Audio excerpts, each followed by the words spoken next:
నెల్లూరు జిల్లా కలిగిరి మండలం రావులకొల్లు గ్రామ ఆశా వర్కర్ పందిట విజయమ్మను అకారణంగా విధుల నుండి తొలగించారంటూ గత నెల రోజులుగా ఆశా వర్కర్లు ఆందోళన బాటపట్టారు. ఇందులో భాగంగా కలెక్టరేట్ ఆశా వర్కర్లు ధర్నా నిర్వహించారు.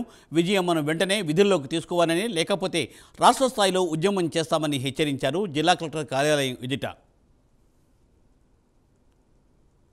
జిల్లా కలిగిరి మండలం రావులకొల్లు గ్రామ ఆశా వర్కర్ పందిట విజయమ్మను అకారణంగా ఆ గ్రామ సర్పంచ్ రంగప్ప నాయుడు విధుల నుంచి తొలగించారంటూ ఆశా వర్కర్స్ యూనియన్ గత నెల రోజులుగా ఆందోళన చేస్తున్నారు.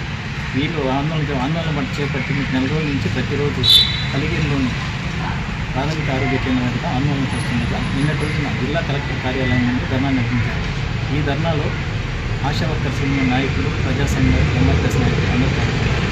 ఈ ఘటన జరగడంతో గ్రామంలోకి నిర్వహిస్తున్న పెంచుపై గ్రామం విచారణకు వచ్చిన పెంచులయ్య ఎదుటే గ్రామస్తులు, యూనియన్ నాయకులు వాగ్వాదం చోటు చేసుకున్నారు. ఈ ఘటనతో గ్రామంలో ఉద్రిక్త పరిస్థితులు నెలకొన్నాయి. గ్రామంలో వారికి విచారణ జరిపి గొడవలతో ఆందోళన మొదలుపెట్టారు.